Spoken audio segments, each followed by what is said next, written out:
What is up, YouTube? I'm Devon DaVinci, leader of the Renaissance Crew, and you're watching DaVinci Reacts. Today I have the continuation for the little mini extra history series that Extra Credit created about the first Opium War.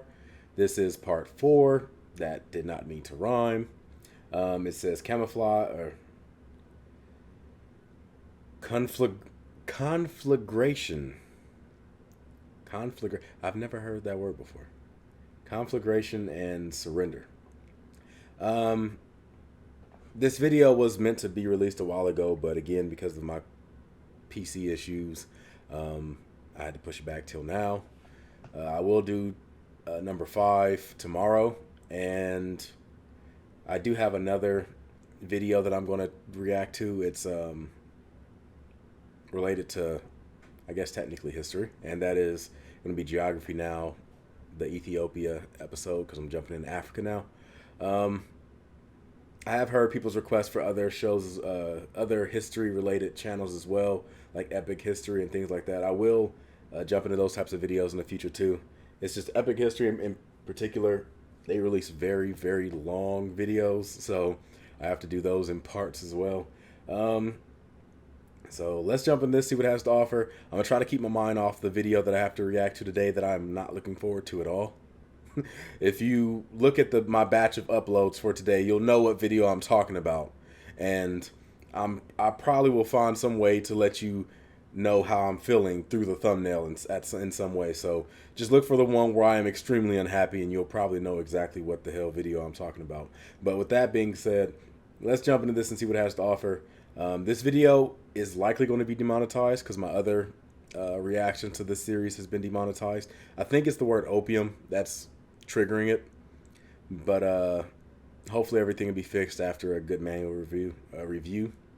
If you want to show me support on my channel, the best way you can do it is to join my Patreon. I have exclusive TV show reactions and movie reactions that I do every week. You can vote on them, and we can all watch them together. My videos on that channel are more DaVinci watch style videos where you have to have the original video and my reaction on two pretty much split windows, but you get the full reaction by syncing it with my reaction. It's only $1 a month. If it's something that interests you, go into the description box down below. There's a link to my Patreon, and you can go and check it out. This week, just yesterday, I did a reaction to Harry Potter and... which one was it? Harry Potter and the Half-Blood Prince. That's the one I just watched for the first time. And I'm going to be continuing because I want to complete the Harry Potter series. And I'm currently doing a reaction to The Office, the UK version, on Wednesdays. So if you want to see that, that is also on that channel. Or on my Patreon, so check it out. Now, with that being said, let's jump into this and see what it has to offer. With all the moderate voices out of the picture, there are only 2 ways this conflict can now go. The Chinese can drive the British from their shores and clamp back down on trade with the outside world, or the British can bring this great empire to its knees and force them to trade on their terms. There could be no other resolution. Or, you can go somewhere else. When the Chinese emperor dismissed Qishan, he summoned 3 men to replace him and take over the efforts against the British. One was his nephew, who would serve as the main commander. The other 2 were officials and military men. Before they left, one of the officials recommended that they accept peace and let the British busy themselves with trade while they modernized and strengthened the Chinese army. But the emperor would hear of no such thing. They would take back what had been lost. Chinese forces now massed around Canton. Elliot was still there. He had been trying, with almost no success, to limit the opium that flowed into the now British-controlled port. And the same official who had tried to reason with the emperor now reached out to him, hoping that the large numbers of fresh Chinese troops he brought in would give him more leverage at the bargaining table, and perhaps get Elliot to agree to an even better deal than he'd already offered. But this would not be the case. And so Elliot started concentrating British forces, telling the British and American merchants in Canton to withdraw. By the 22nd of May, 1841, the Chinese were shelling the British factories in town.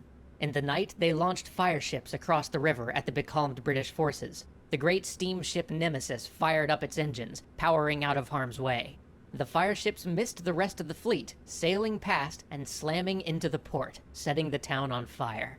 A gun battle took That place, but doesn't by seem like a dawn, the smart river strategy. was firmly in the hands of the British, When the and the British fort in. guns the Chinese held were silenced. Now it was the British's turn to go on the offensive. But that offensive was halted by a Chinese plea for a truce. 2 days later, though, one of the Chinese commanders decided to break the truce. Desperation had set in. They launched manned fire ships to try to destroy the British fleet, but even this would not avail them.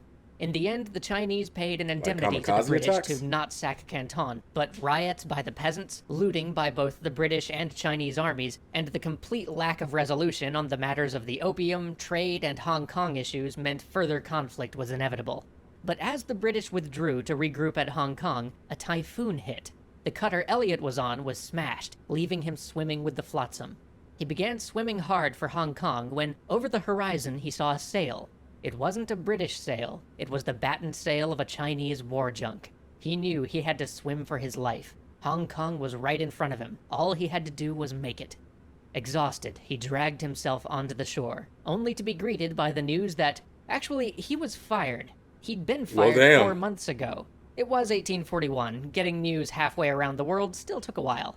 And the men who replaced Elliot were far less open to finding common ground with the Chinese. They were here to expand the rights of the British Empire by any means necessary. The war would no longer be interrupted by truces, ceasefires, and talks of peace.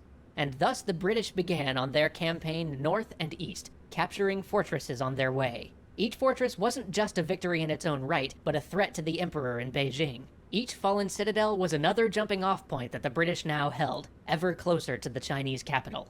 And this time, there would be no returning land. There would be no giving back territory unless all British demands were met. These islands and fortresses the British captured would be held hostage, not to be relinquished as a sign of good faith or as a part of an agreement to reach a peace, but only in exchange for the ransom the government back in England demanded.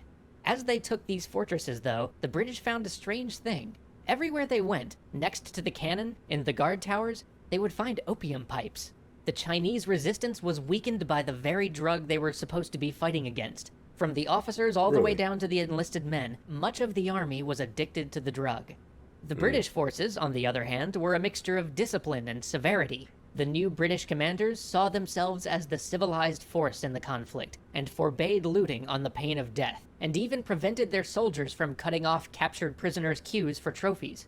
But when one of their soldiers was kidnapped and beaten during a resupply mission, they had no problem burning several of the nearby villages in retaliation, as if they could train the population through punishment. As the winter of 1841 to 1842 passed into spring, and Chinese attacks became even more desperate, the retaliations simply became more brutal. But their advance pressed on. By the middle of June, Shanghai was taken, and then in July, Xinjiang, where we get a prelude of what's to come with the Manchu commander turning on the Chinese populace, illustrating the cultural and racial divides that would tear China apart over the next 60 years. After securing Xinjiang, the British finally moved on to Nanking.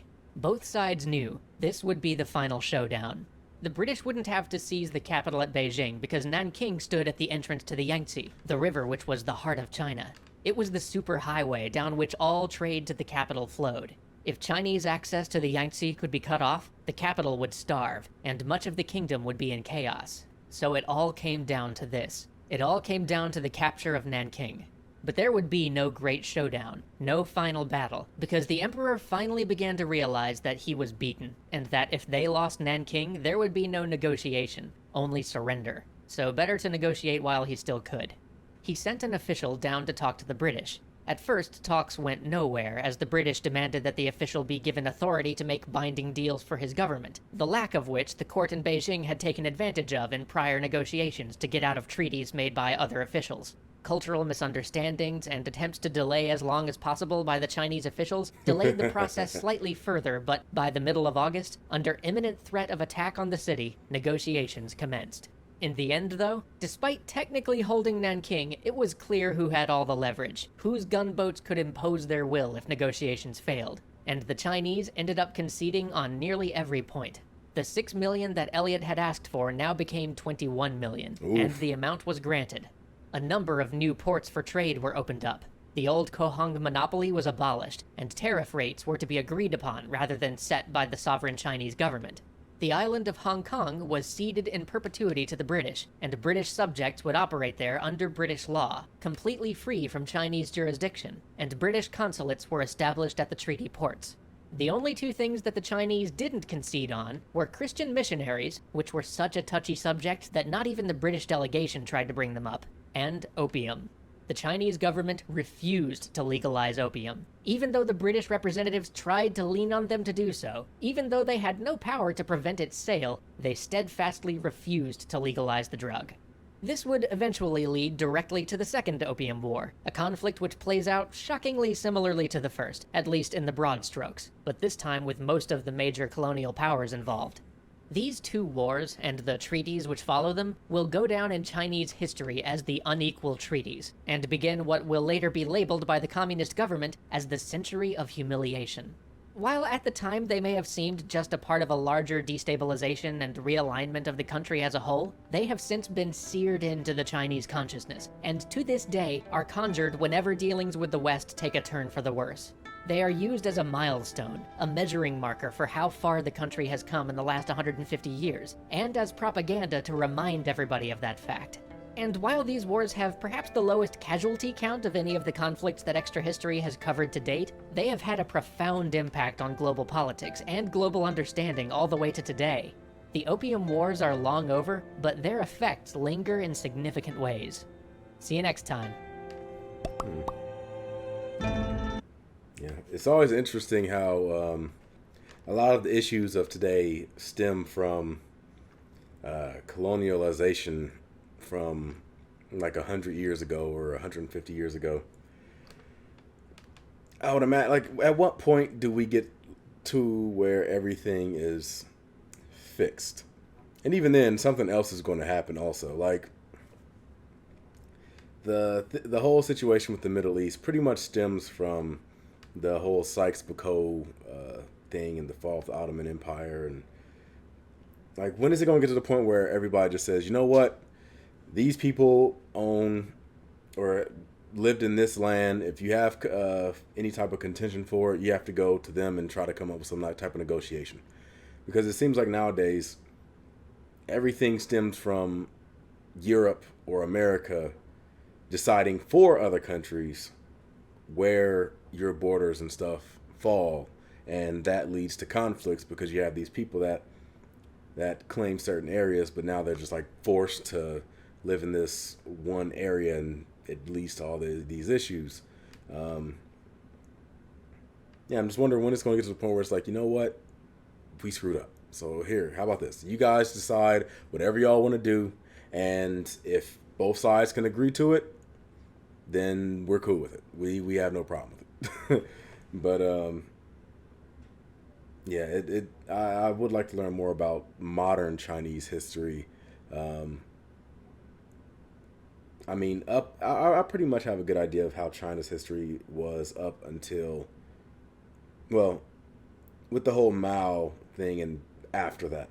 Like, I have a decent idea of how China's history was after Mao. But before Mao is when things get cloudy.